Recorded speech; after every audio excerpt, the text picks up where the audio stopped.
Hello everyone, my name is Boris, and today I'm going to be doing a WOD review of Presivent. The new patch came out on PvE last night, and a lot of pros who are playing in the TPC over the weekend were doing scrims. And here we have the new encounter as well, Gwent's Gifts. So after every of the first 3 carousels, you will get essentially an item salvager and an extra component. In short, this game is probably going to be with high tempo item slams, as you are pretty much able to salvage your items all the way up to the stage 4 carousel. I also chose this particular game because I noticed there was a very interesting board being played. And let's see how we get to it. We start out with 2-star Tristana, and the Yordle opener already seems to be pretty relevant in the meta. At the time of the recording, this is the morning when the new patch is just about to hit the EU. And from the reports here, we're hearing from OC that Yordles are being played quite a lot, especially as a e-source regenerator engine. And also that Veigar seems to have very great stats. So for augments here, we roll the first option. Don't recall what it was exactly, but we have Gold Destiny and Pyromaniac. Salvage bin in this kind of encounter goes down, because you're already going to be having 3 salvagers throughout the course of the game. And the benefit you would get from early tempo slams is going to be down, so I'd assume we might skip that, although it's only 2 item opener, so perhaps another item could help us streak with this Tristana, but so I would assume with Pyromaniac. So we skip Salvage Bin, skip Pyromaniac, and just go for Stars Are Born. Alright, so we're going to create the strongest board, pick up a Jarvan 2 already, so we have the 2 defender level up for Aphelios, who's going to provide us some nice Sunder. And we should be able to hopefully maintain a good streak throughout the stage. Let's see if we hold on to any extra Yordles to play around that engine. Does not appear so. I'm interested which 2 cost we would be looking at to pick up here with the Striker's Flail Slam. But again, we can salvage these components, so this is where a lot of practice, if you're played around Salvage Bin, is going to come handy in this portal. Ruin King Viego with 5 Viegos, nothing slammed, Kiyun's just sacking. As you can also see, this lobby is quite stacked. We have also a Jungler, YBY1, Cambu Lee, Horo. So this is a very, very top level lobby. This is the TPC participants for the weekend. We still have not picked up our 2 cost. The Scion just does not fit our board and is not fitting our game plan exactly. Finding another weak player, so we're able to secure the 3 streak.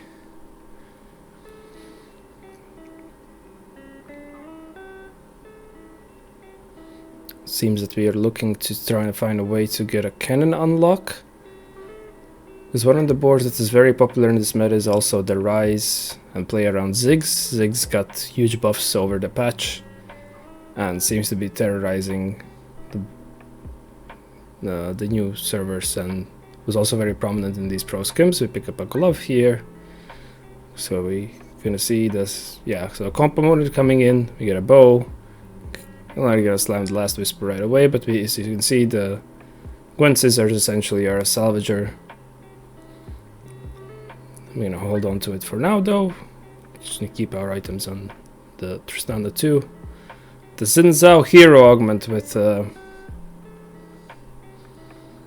interesting items, but Warmogs is very great early game, and just through the pure strength of not being able to get through this, well, we drop around here, get a Poppy, gonna immediately use that as our Stars Are Born 2 cost, which might have been the plan from right away. Get a 4 Yordle in, so we're gonna start generating some extra Yordles in the shop.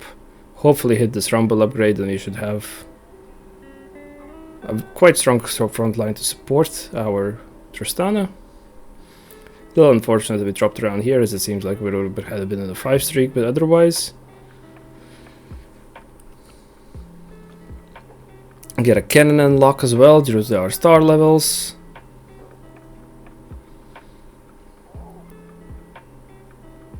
Yeah, this is going to be a better quality unit than the Then the Lulu, holding onto the Jarvan for bench in case we wish to sell.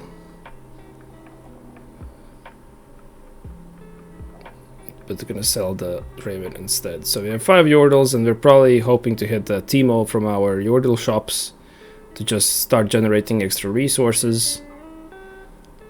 I'm gonna go for a Crown Guard Slam here, get us some frontline sorted, level up, put in the Jarvan, because why not, make 40 and we could probably win. We're facing Cambuli's Sona, another comp that was quite popular. Was the Sona reroll. There's very many variations of the Masia going around at the moment, with both Vayne, Sona, and playing around Lux. So here we have Prismatic Augment coming up. Min-max generally has been valued on the lower side, and again with extra salvagers, the golden remover could be great for us to reforge some components. It seems to lose a little value on this portal. Bounty, just no. Like, I don't think this dogma has been performing well, and we're not in the spot to play for 10 Yordle win-out really, without an emblem or a way to unlock the Veigar. Indecision would be great if we wanted extra resources, but we're gonna have that generation coming in from Yordles, and yeah, we just go for Trade Tree, which should be great with the new patch. Hit the Teemo as well to get a 6 Yordle in.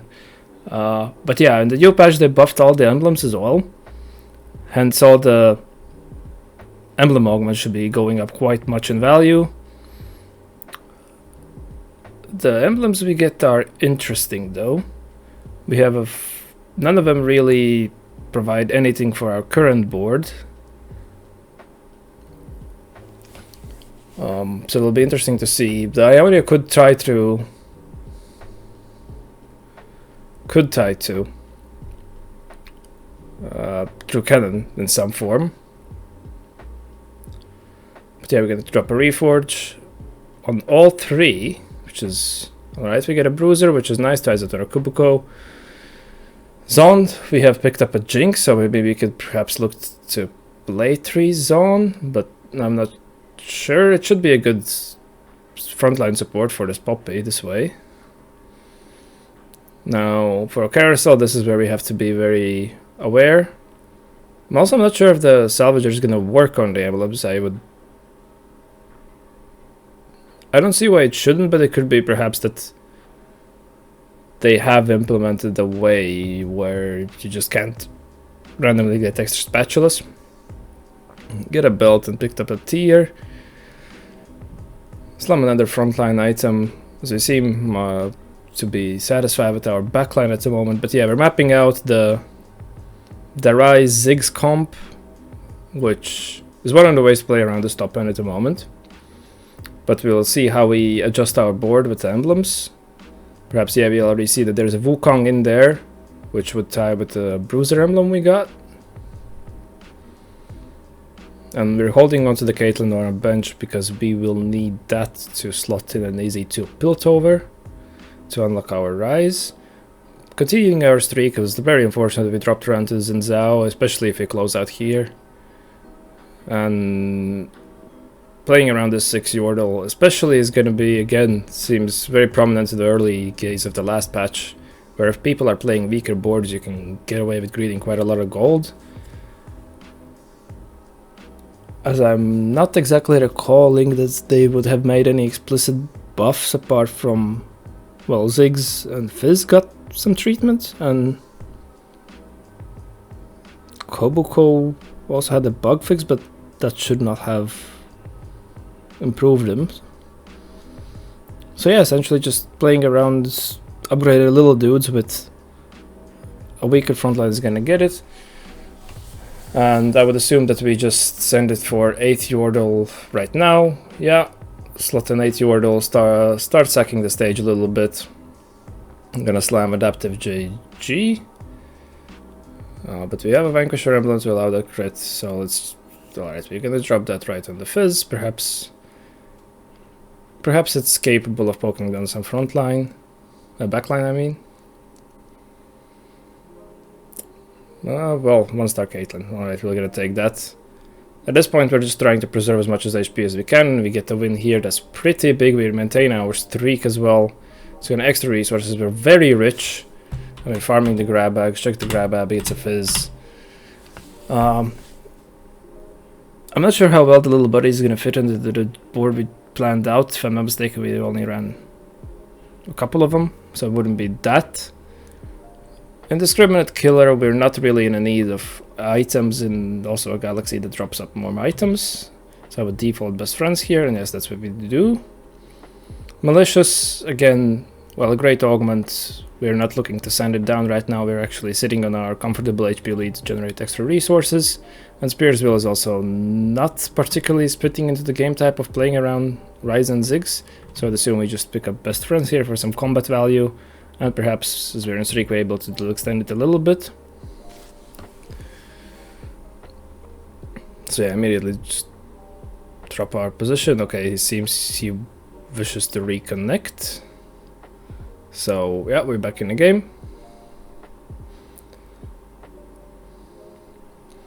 Going up against Graves 3, Bilgewater has seemed to have still even better early stats, which seems to suggest that, yeah, the tempo is generally lower, and the lines that play a lot of tempo, we have a shirtless Mundo here. That's interesting. I'm gonna be admiring that, alright. Dude's ripped for sure. So here we have the Xin Zhao YBY playing with the Xin Zhao on.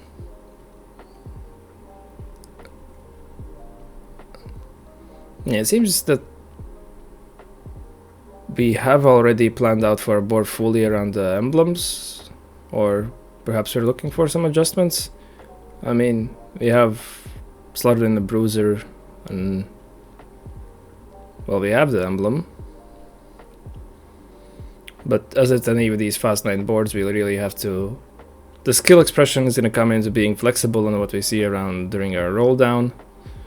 Here comes the last Gwen, and we get another bow, which could drop us a Rage Blade, but we're looking through our components. I'm not exactly sure what the Ziggs Biz is, because we're probably going to be able to determine that after a couple of days of people playing around the champion and getting proper stats. But as for Ryze, we're generally looking for something that either is going to add in some oomph into his damage or be able to provide the debuffs at our utility for the board. Especially through, if I'm not recalling which exact portals those were, but that split his ability. Well, his ability is split by default, so is good at applying that. But there were some regions that added extra. But yeah, we're probably going to be sending it on 5-4-7 here to get our unlocks ready for 5-1 already. That's one thing to note about this comp. If you're just going to go now with 2 lives, you have to kind of do it in a PV round. Well, they're more comfortable here. You need to unlock both Ryze and Ziggs by having an extra life on 9. And yeah, we're still very comfortable on our HP point. We have Ziggs and extra free rolls. We're 60 gold. This is the prime spot for a fast 9 board. Exactly everything you want. A lot of gold to be able to roll. And let's see how we flex our roll down. Okay, we're gonna opt to first fit our items. As yeah, especially with all these salvagers, there's a lot of item work to do. I assume he had mostly planned it out in his head, but it's just a dizzy spot that takes quite a while. Still slam a Bramble Vest. Right, and our tank item, are those? Oh yes, so we positioned to unlock set as well, so we sorted out the items for that, which is a great heads up. Now we're going to be fully sending it on approximately 3 lives. Hit the Ryze to find and fiddle, find our lower grades. Gonna slit out the War 2 for now. We're gonna call it, maybe just run out of time for now. Just stabilize our front line as we have hit the Ryze 2, and the Ziggs is just doing insane damage on its own already at a 1-star. And yeah, just look at this 1-star Ziggs, 7,000 damage, out damaging Ryze 2. They might have a little overdone themselves. Hit the Senna 2 to pick up. Well, she deserved small nerfs. She's still very great at the utility unit. Hit the Ziggs 2 as well. Now, only part that I would say we're lacking a little bit is our frontline stability, even though with best friends. And our items are a little suspicious per frontline, but it does not seem so. This board just seems to have so much damage. With the zone emblem slotted over, also Senna providing a little bit attack speed to get the cast going faster. But this Ziggs is just owning the field.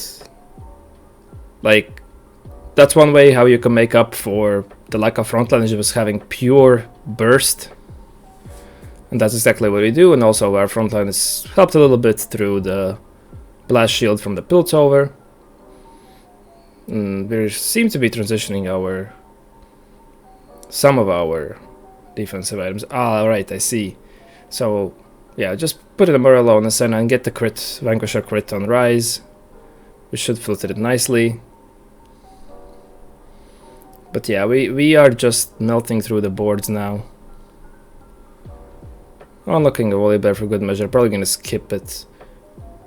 That seems to be a Baron too, so let's see how we do in a matchup that requires a little bit more single target damage. Yeah, that's a Baron 2. We have an Ionia board and a Demacia board. Fighting the Ionia board with set 2. Seems to be mostly upgraded, but vertical Ionia for the most part. And not perhaps exact items for Yunara.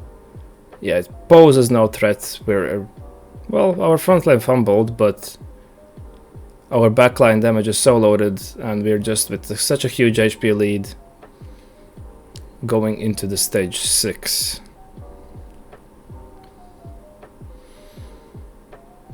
Yeah, our real only frontline upgrade is this Cannon 2, which is just seems wild from the way you look at it. You would expect to want more. Our item slot seems mostly filled, so he's gonna pick up a Gunlight for a set. So let's see how he's fair up against a full cap Void board. Our frontline fumbled, but yeah, we just have so many backline threats that we're able to, in the end, isolate the Baron, and when everything is gonna go into the Baron, that's also when Ziggs is gonna come out. As it was mentioned, the one problem with the Ziggs is that it seems to a little bit lack in the ability to single target enemies, but well, if you kill everything on else board, it's gonna start doing damage. Picked up a Wukong 2, did a nice trick to pop off the TG. And we're facing the Ionia board from Horo, but again, as the fight before, it required no extra, provided no threats really. And yeah, this is a very nicely played game for Presivent by being able to play through that early Yordle tempo, stack up the extra resources, and just displaying how really strong the new Ziggs buffs are. We might be expecting a C patch, a B patch before the cup, which would upset the pros even more. But around the current meta, this is your guy if you're able to spot for players with a spot to play for Fast 9. I would like to thank you for watching, and I hope you were able to learn something, and good luck on your climbs on the ladder.